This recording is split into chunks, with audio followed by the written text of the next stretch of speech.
You know her face, and you definitely know her voice. Kristen Schaal is an Emmy-nominated actress who has starred in some of the most popular and critically acclaimed comedies in recent memory. But where does the character end and the performer begin? I'll find out when she joins me tonight. And later, the term legend gets thrown around a lot these days, but it is tailor-made for Ed Asner. With more than 400 acting credits and seven Emmy Awards, he's the most honored male actor in history. From Mary Tyler Moore's Lou Grant to the movies Elf and Up. He's been entertaining for more than 6 decades. Now he's got a new book, a live theater show, and more than a dozen upcoming films. Tonight, the one and only Ed Asner on Banfield.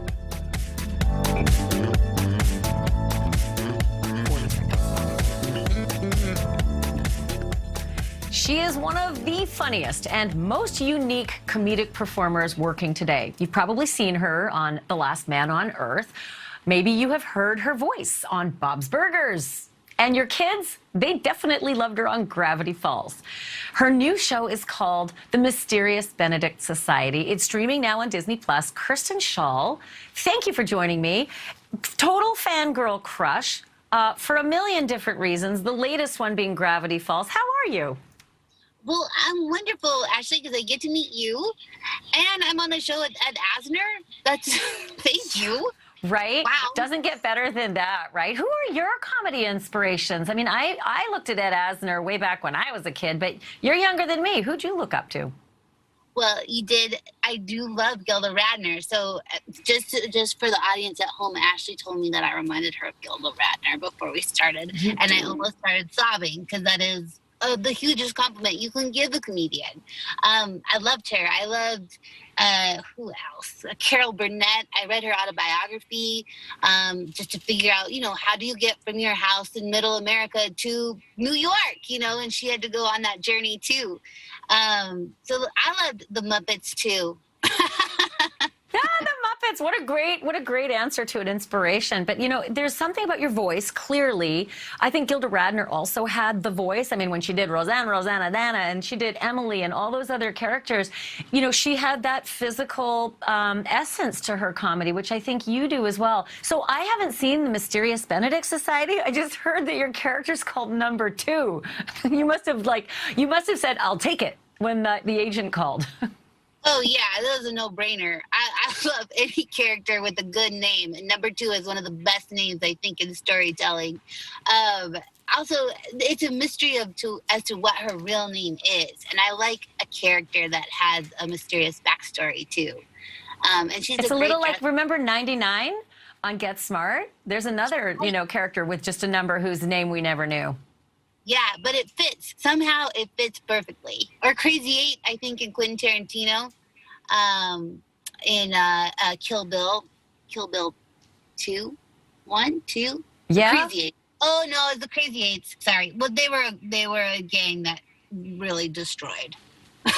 True. Okay, so for anybody in the audience who doesn't know about the Mysterious Benedict Society, it's based on a book series, and so I want to play a little clip of the show, and then I'm going to ask you something about it on the other side. Take a look. And if any child is caught cheating, they will be executed. Excused. Will be excused.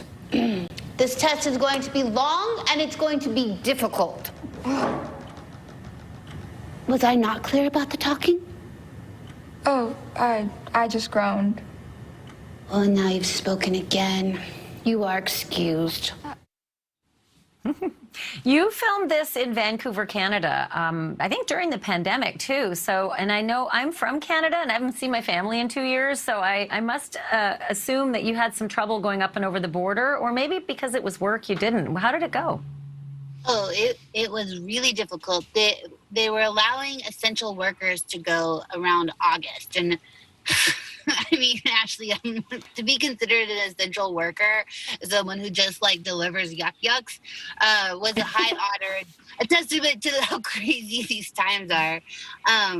But yeah, it was hard to get over the border. I was able to get my my husband and my 2-year-old at the time up, because I could not leave them behind, because we also weren't allowed to travel back and forth, obviously, because of the quarantining. There was a 2-week quarantine time, and production needed to shoot during those times. So everyone sort of hunkered down for Thanksgiving, Christmas. We were just up there. But I'm really sorry you couldn't see your family. That's hard. It's been hard. Yeah, but something nice tells me that work. I was looking at those pictures, Kristen, of the film setup in Vancouver. I used to live in Vancouver too, and my guess is, even though you grew up near Boulder, you probably fell in love with Vancouver, right?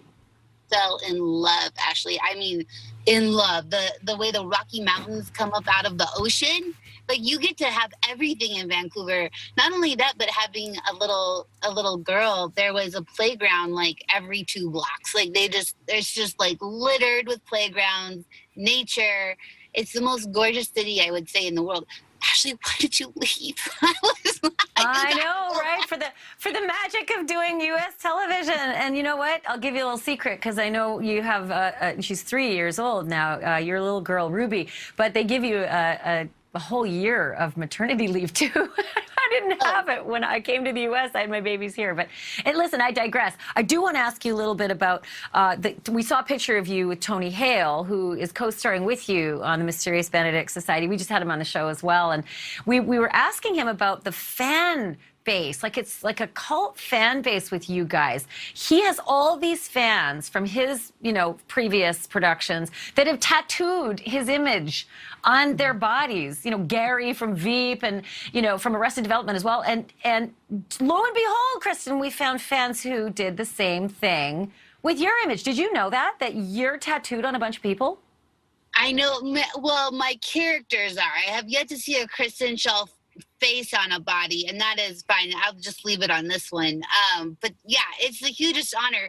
In fact, I remembered early on, someone tattooed like Bob's Burgers on their arms, like what some of the characters, and I was a little bit like, we don't know if this show's gonna go on or not. So if you did that after season 1, you're gonna have to explain it a lot. To people. Oh wow! Somebody, I think one of those tattoos, I don't know which one it was, but in that rotation, I think somebody had all of the characters. So like Mabel from Gravity Falls, and Louise from Bob's Burgers, and Sarah Lynn from BoJack Horseman, and of course these are the characters that you voiced over. But I equate them with you. Like when I hear your voice on Mabel, I think of you. I enjoy Mabel's images, of course, but it's kind of crazy, right? Like Tony Hale hadn't even seen some of those tattoos before. Yeah, that's the first time I've seen some of those, and it's crazy, and it's an honor, and yeah, it's I mean, people love tattoos though. They run out of ideas. I don't want to knock it down, but. You know what else? People love Tony Hale. I can only imagine that working with him must have been just... listen, I know you're a comedian. You had to have watched Veep, so you had to have watched Tony, and maybe even Arrested Development too. But when you met him and you realized you were going to be working with him, were you just like on pins and needles? Yeah, I sort of was like, I guess I kind of felt like I was going to meet like a long-lost sibling. It feels like... We said this too. It's like, it's weird that we haven't worked one-on-one together more, because we have the same sensibilities. But then I said, well, you have to sprinkle the nerdy characters over the projects sparingly. But yeah, he's fun. I mean, and also too, working with a fellow comedian, it is like a slice of heaven for me to be able to take tit for tat, behind the scenes, and just drop jokes that he can pick up is one of the it's a huge treasure that doesn't come very often. So yeah, there were times when I was interviewing, I was almost going to call him Buster from Arrested Development, because he really falls into his characters. I feel like you do as well, though. So when you're doing the voiceover work, for a lot of us who've never seen the sausage making, are you in your closet at home, or are you going to a studio that's super fancy where all these musicians have recorded before? Are you with your co-stars? Do you ever get to see them? Like, walk me through it. Sure. Okay, I'm gonna walk you through. Okay, I'll walk you through now. So, pandemic life. I am actually in my in this little box that I made. I put up some lights, but this is a box that I made as a little recording studio that's soundproof. Cool. Because when I was trying to record Bob's Burgers in Vancouver, it was tough because there was like lots of noise and I was like hunkered down in a closet. And the Bob's Burgers people were like, can you please buy something better? So I did. And it's actually become quite a little sanctuary. It's probably like maybe 4x4 at most.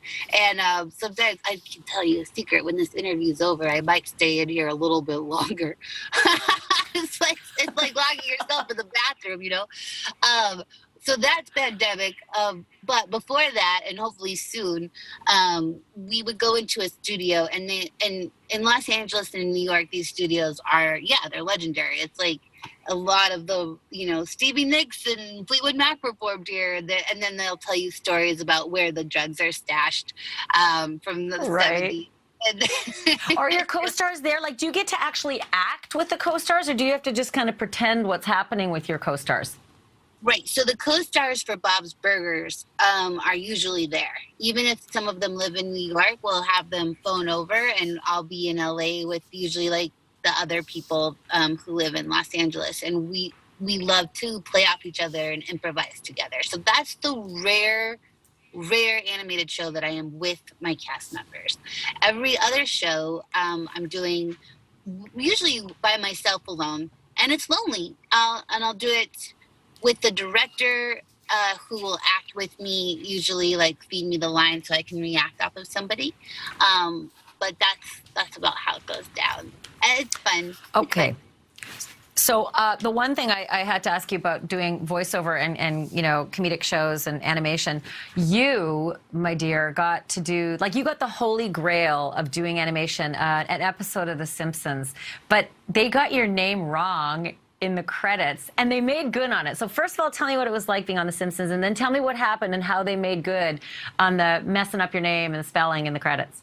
Okay, yeah, it was perfect. So The Simpsons, of course, everyone is so thrilled to be on this. So The Simpsons have been going on for 30 years. It's basically America. It's like a piece of us, right? It certainly is my house, Kristen. I'm not going to lie. It's like, I swear to God, they must have come and taken notes in my family and then written half those episodes. Oh, there it is. So they got my name wrong, and in the credits, and I was watching it with my family, so I was like, ooh, whoops. And it's no big deal. But then they, the next episode, Bart Simpson corrected it on the chalkboard. So it was. So let me be clear. The black box on the top is how they ended the episode. They spelt your last name Schall, and then in the next episode they're like, sorry, Kristen, we'll have Bart writing out. It's not Kristen Schall. It's Kristen Shaal. So you must have been happy about that. Oh, it's literally, I hope he gets it wrong again.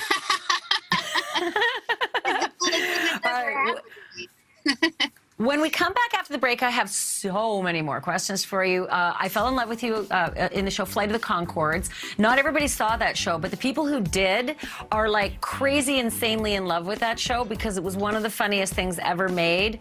I'm going to ask you a little bit about doing that show, but then I also want to ask you about some political stuff because comedians are tap dancing on the edge of cancel culture every day, and I want to know what it's like to live that way. So we're back with Kristen Schaal in just a couple minutes.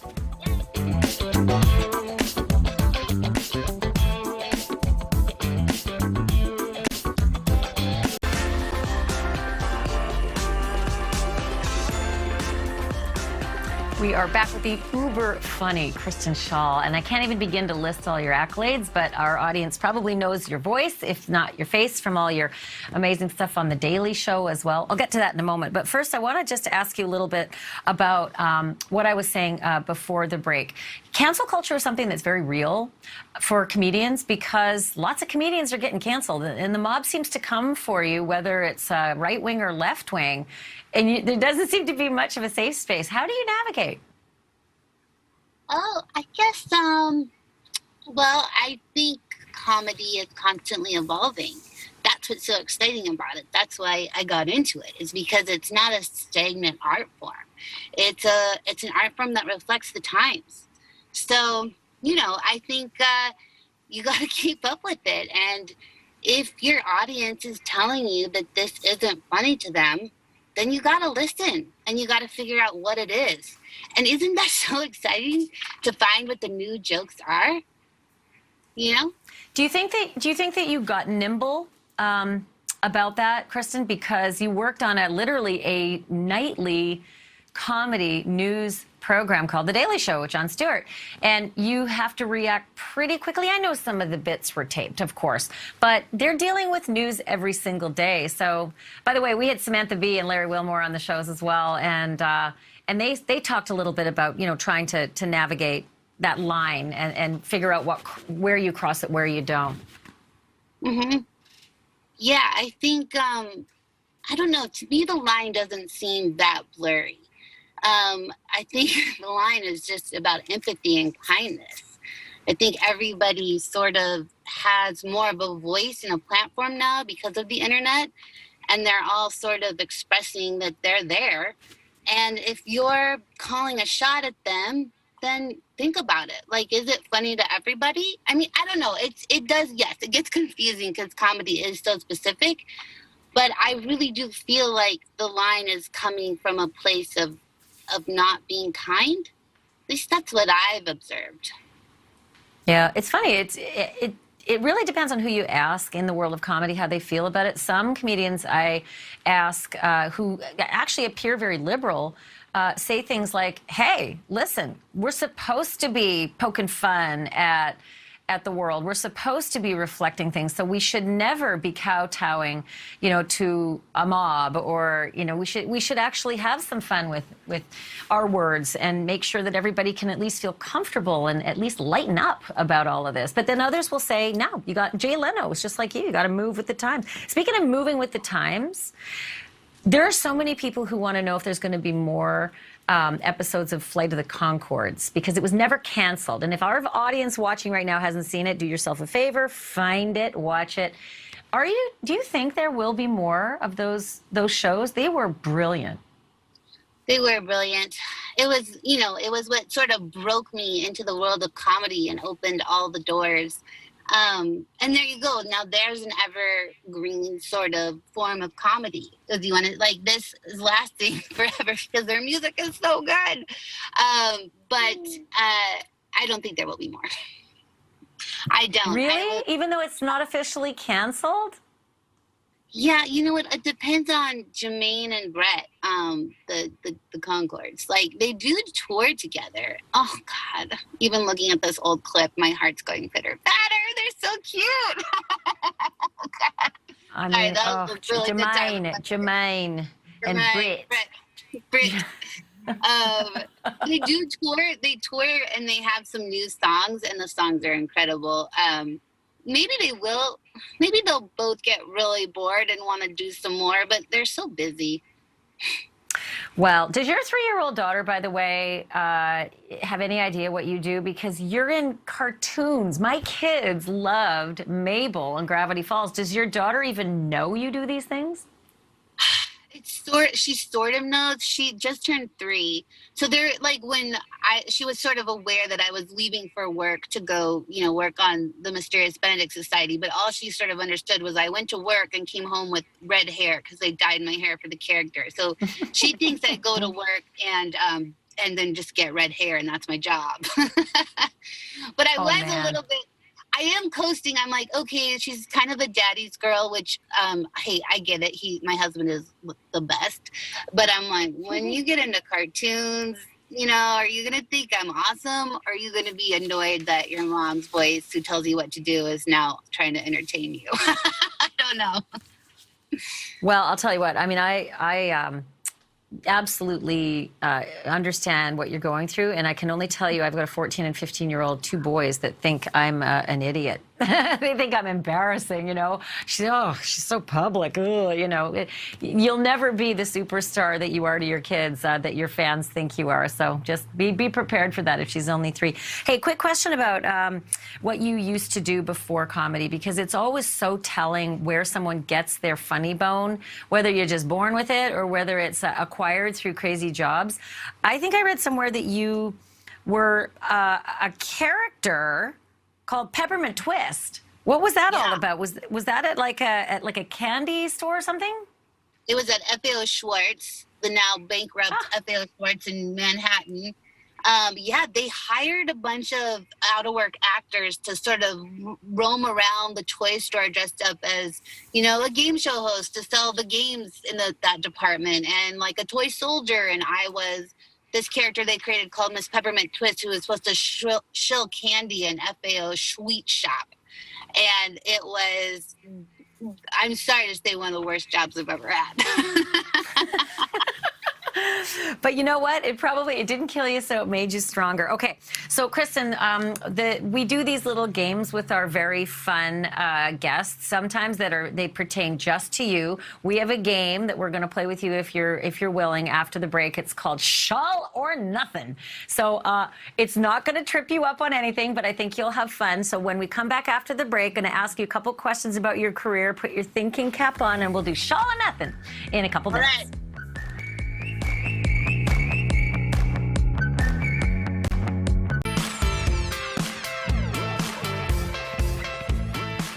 Comedic genius, Kristen Schaal, back with us now. Okay, Kristen, we've come up with this game called Schaal or Nothing. Basically, what I'm going to do is I'm going to read like the name of a TV show or a film. Some of them you were in, and some of them we just completely made up. And you have to guess which one you were actually in and which one you made up. And I know you've been in a lot of projects, so we're going to really test your mettle here. Are you ready to go? I'm ready. Okay, first one is a time traveler falls for a modern-day New Yorker. Is it Schaal or Nothing? Schaal. That's Pete Leopold. Yeah. You did it. Yeah, you played Miss Tree, starring Hugh Jackman, Meg Ryan. That was a big movie. That must have been fun.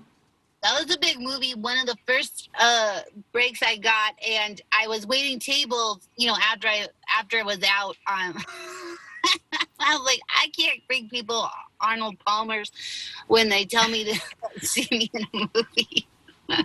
When they tell you what? Oh, we saw you in that Meg Ryan movie, and you're like, oh, yeah, it still hasn't worked out. I've had that happen to me, waiting tables. I'm like, aren't you the news lady? It happened back in the 80s, actually the 90s, early 90s, so I know exactly what you're talking about. Okay, the second one is an aging rocker stages a concert to save a local theater, even though his neighbors really want it to be turned into a coffee shop. Is it Schaal or is it Nothing? That's Nothing.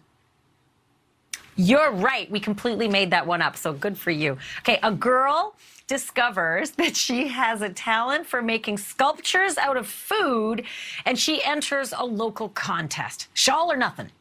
That's Schaal. You're describing butter. Yay, you did it. Good one. You played Carol Ann Stevenson. That one was produced, and it also starred, look at her, Jennifer Garner. It must have been great working with her. Why am I not on that poster? Because it's old. Yeah.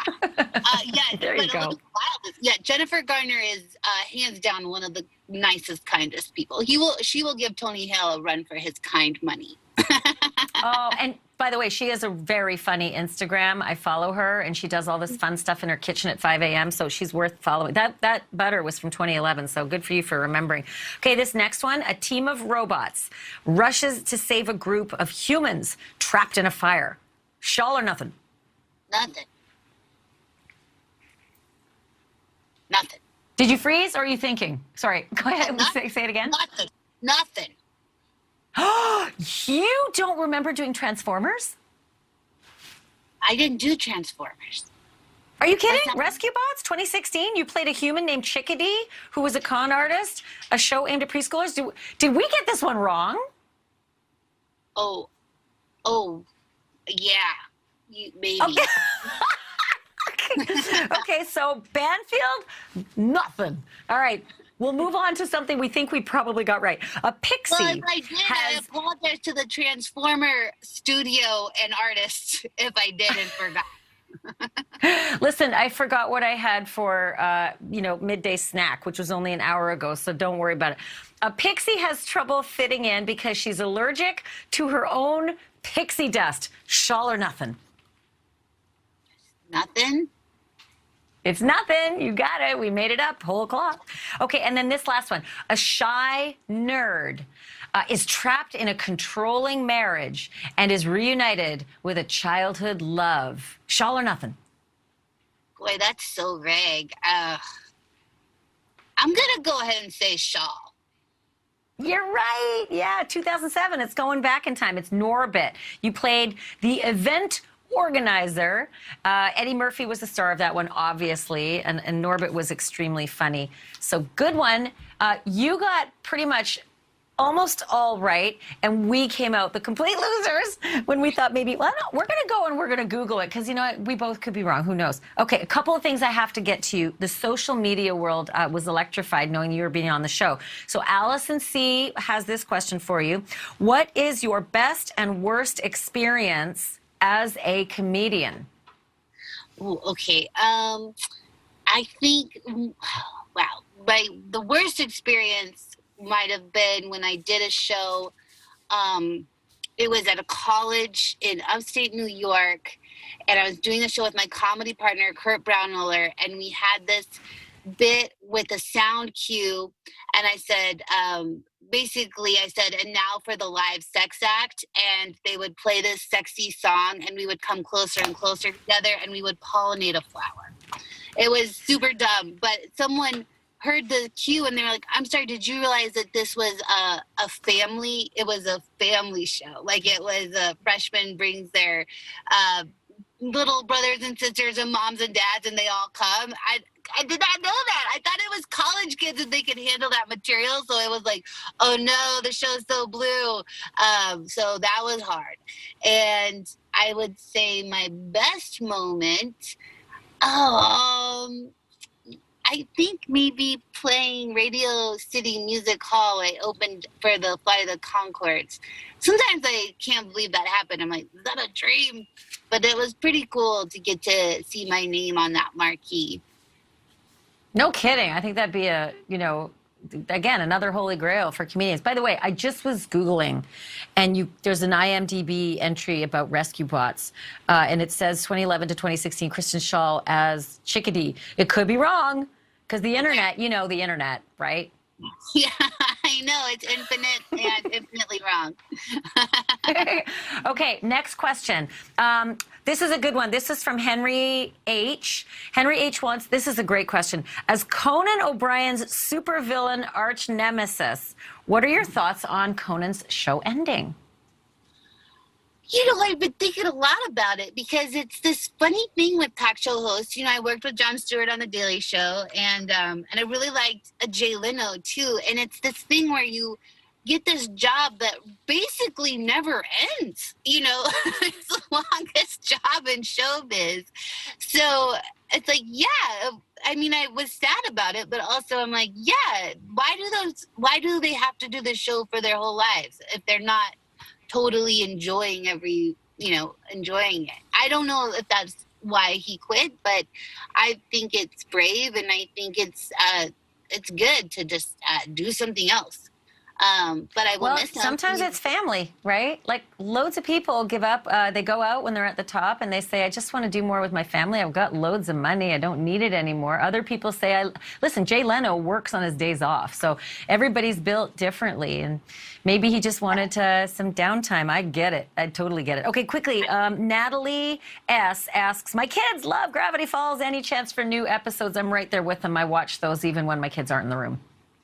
I don't think Alex Hirsch, who's the creator and all-time super brain of our generation, is going to make more episodes of Gravity Falls. He did tease me a little bit, saying, like, if he could, he would make a Gravity Falls movie. But that is, again, it's all in his court. And I know that he's got a very exciting animated show that he's building with Netflix that's getting close to coming out. I don't know anything about it except for I'm not on it. That's okay. It's okay. Okay, this is a real quick yes or no, because I'm running out of time, but I definitely want to know, do people recognize you more for your face or your voice when you're, and I've got about like 20 seconds. Both. Both. Well, that was a good quick answer. Hey, Kristen, this has been fun. It's so nice to meet you. I'm one of your biggest fans, which sounds creepy, but I really do love your work. And I hope we get to meet in person. Yeah, I'm sure we will. And maybe we'll get we'll go to the market, the Grand Island Market. What is it? Listen, I'd go anywhere with you. If there's a cocktail, it's Granville Island, and it's adorable and it's awesome. And so, or we can meet in New York. Hey, Kristen Schaal, your new show, Mysterious Benedict Society, streaming on Disney Plus, and it's great to meet you. Thank you for doing this. And by the way, after the break, TV legend, film legend, more than 60 years in the business, Ed Asner, the one and only Ed Asner. Who doesn't love Ed Asner? He's going to be up next.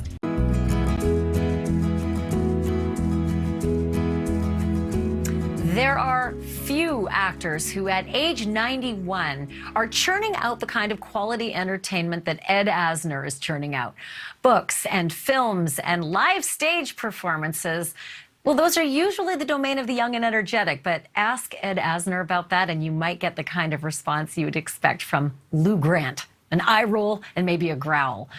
The most honored actor in Emmy Award history is here with us tonight. Ed Asner, what a treat to be able to interview you because I've been watching you, I feel like my whole life. You're the busiest man in show business. Well, it's my treat. Work. Well, is the reward that an actor can get. You know what? I just noticed that you've got this new memoir that's out, and it has a story of you I never knew about before. It's called Son of a Junk Man.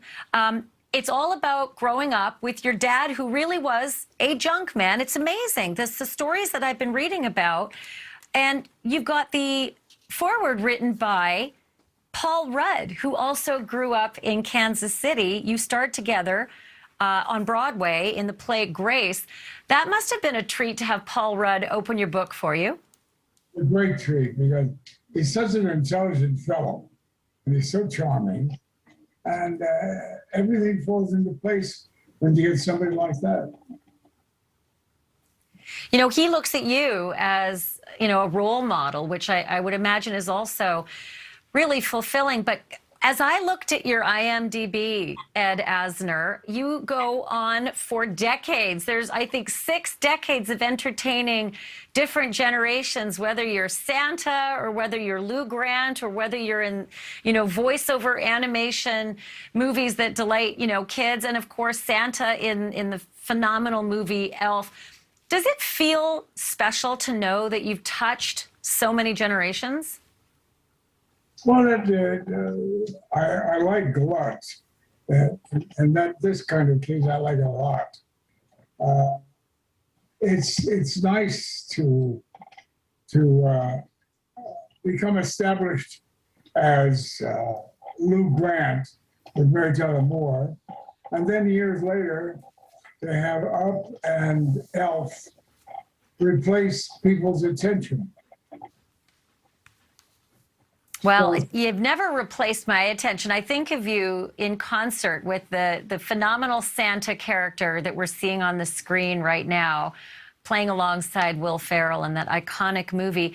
But I always think of you as Lou from Mary Tyler Moore, and of course Lou from Lou Grant. But going back to the cast of Mary Tyler Moore, we just recently lost your co-star Gavin MacLeod, and then earlier this year, Cloris Leachman as well.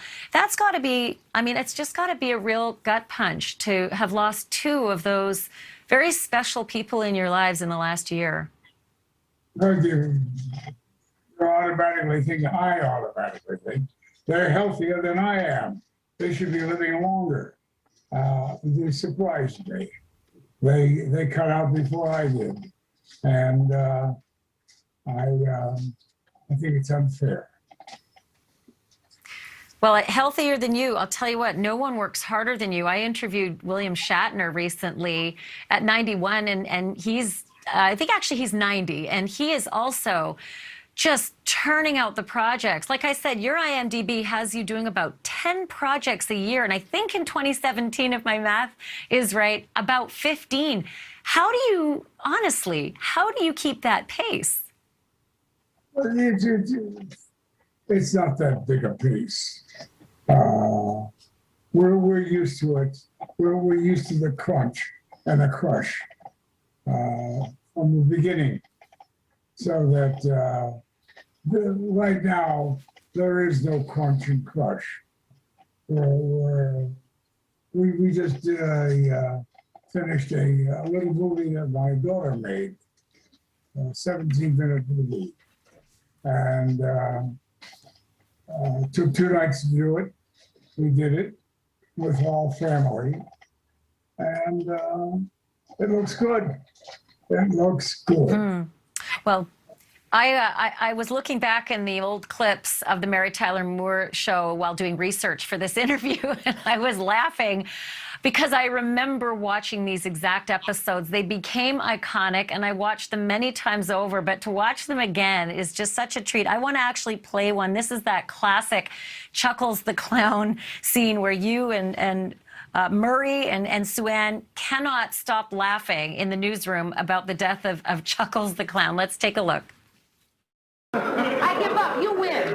Chuckles' death was a scream. No, come on, Mary. We're not laughing because he's dead. I mean, we all liked him, and we're very, very sorry. Well, then why are you laughing? Mary, dear, don't the circumstances strike you as being just a trifle bizarre? After all, the guy died wearing a peanut suit, killed by an elephant. Yeah. Born in a trunk, died in a trunk. And of course, that iconic scene was followed up by Mary Tyler Moore at the funeral of Chuckles the Clown. And this one, I think, is just, I don't know if she was laughing as the character or laughing, you know, because she was breaking from the scene. But here is the iconic Mary Tyler Moore deciding all of a sudden that being the smart and tough newswoman was impossible at the funeral of Chuckles the Clown. Have a look. There was always some deeper meaning to whatever Chuckles did. Do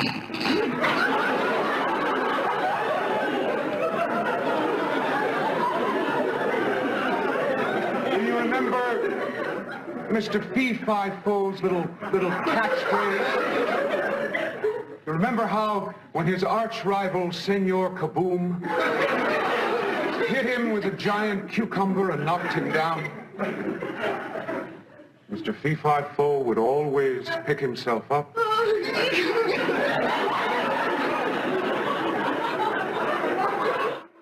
Dust himself off. Honestly, Ed Asner, these were the scenes that are, I mean, they're considered comedy gold. I think they're must-see watching for anybody training in comedy to see those phenomenal scenes. When we come back after the break, I want to ask you about the special relationship you actually had with those cast members, because I understand that you used to do dinners with Ted Knight and his wife, as well as Gavin MacLeod and his wife. I want to ask all about those days and what that relationship was like. We are back with the marvelous Ed Asner after the break.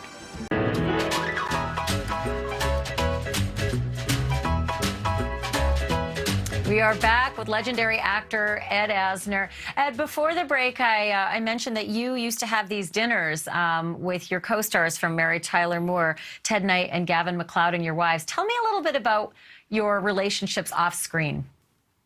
Well, we taped on Friday nights, so that automatically we would go and have a big dinner afterwards with our wives. And the three of us would bring our wives, and we'd even pay for them. I took my wife to that. And we'd drink and we'd unwind. It's so nice to hear that you had that off-screen relationship, because I don't know that actors these days have time and have the inclination to go and socialize. Like the rest of us, you know, chumps out in the working world, we do, you know, after-dinner drinks with our colleagues too. But we do have this thing on this show that we call Table for Two. And we put you in a picture at a table, and Ed Asner across the seat from you, the chair is empty. You can fill it with anyone you want. Living or dead, who would you choose to put at your table for two? The Marquis de Sade. What? Tell me about that. Why? Well, I mean, he's an interesting fellow, isn't he? I'm sure he'd have some good stories. I think that's the first time I've ever had an answer like that. That's pretty incredible. Sorry, I missed it. Go ahead, say that again. Most people would be boring, but not the Marquis.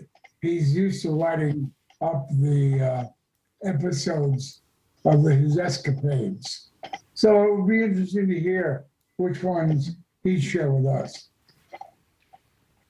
Truth Thespian. Okay, we have a couple of social media questions for you as well. Mary C. wants to know, what was it like working with Elvis Presley? Because I understand that you did 2 movies together, the Kid Galahad in 1962 and The Change of Habit in 1969. What was that like?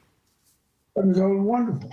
In both cases, in the first one, Kid Galahad, he was busy.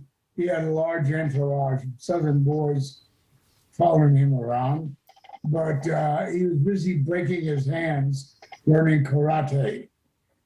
And but he was very lovely, cooperative, and amenable. And the same applies to Change of Habit, which was years later. And he was a lot smoother by then, not breaking hands anymore, but very pleasing and very accommodating. So then I have another question from Eileen C. And she wants to know, it's actually a great question. It has to do with the famous line that you delivered to Mary Tyler Moore, which was, "I hate spunk." But she wants to know, how do you really feel about spunk? I love it. I love it. Being credited with that line because it's a lot of bull. I love spunk. Well, you certainly have a lot of it. Ed Asner, I can't believe you've got 20 TV shows and or movies that are set to start shooting or be released in the next year. I don't know how you do it. Your memoir is called Son of a Junk Man. It's a delight, just a delight to have a chance to talk to you. Thank you, Ed Asner. And you're certainly lovely.